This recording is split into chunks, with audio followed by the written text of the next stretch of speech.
People always warn you about ghosts, demons, shadows, but nobody warns you about the living monsters, the ones who hide in your walls, breathe your air, and watch you sleep.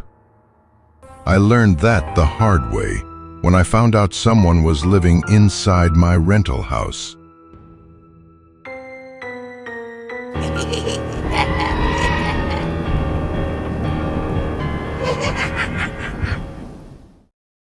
It started the week I moved into a crooked little home on Pinewood Lane.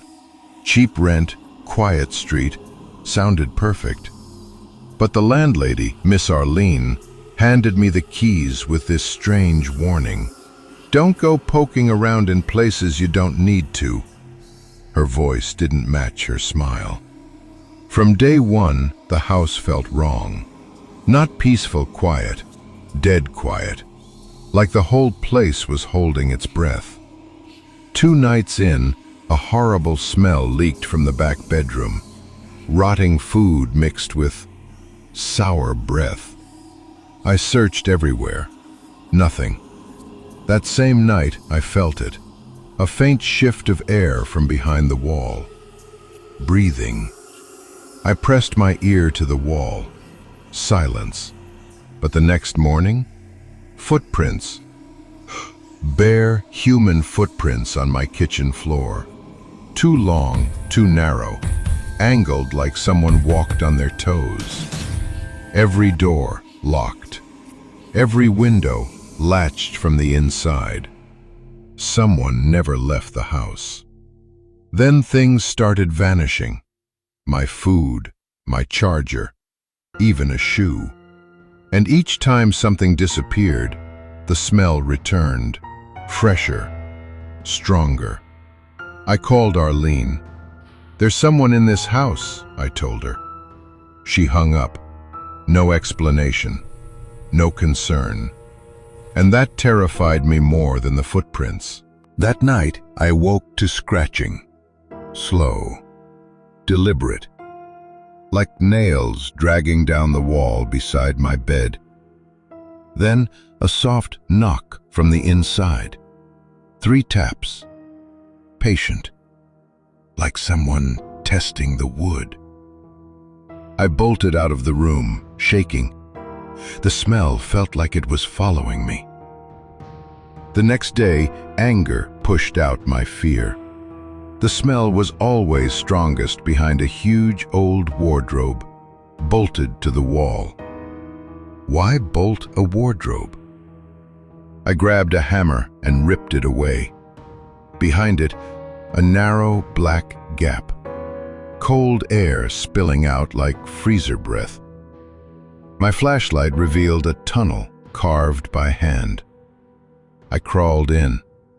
Stupidest thing I've ever done. 10 feet in, it opened into a hidden room. A thin mattress, blankets, water bottles, food containers, and a notebook. My name was written inside. Dozens of times, even on torn pages. Then I found the photos. Me, sleeping, cooking, brushing my teeth, taken from inside the house. A cold breath touched my neck. I spun around. Nothing. But I wasn't alone. I backed out of the tunnel as fast as I could. My hands shaking so badly I scraped my elbows raw. Halfway out, a voice drifted from the darkness. You moved the wardrobe. Not angry, not surprised, just disappointed. I shoved the wardrobe back. Something inside the wall giggled. A high-pitched, childlike giggle from a fully grown man. That night I barricaded my bedroom door.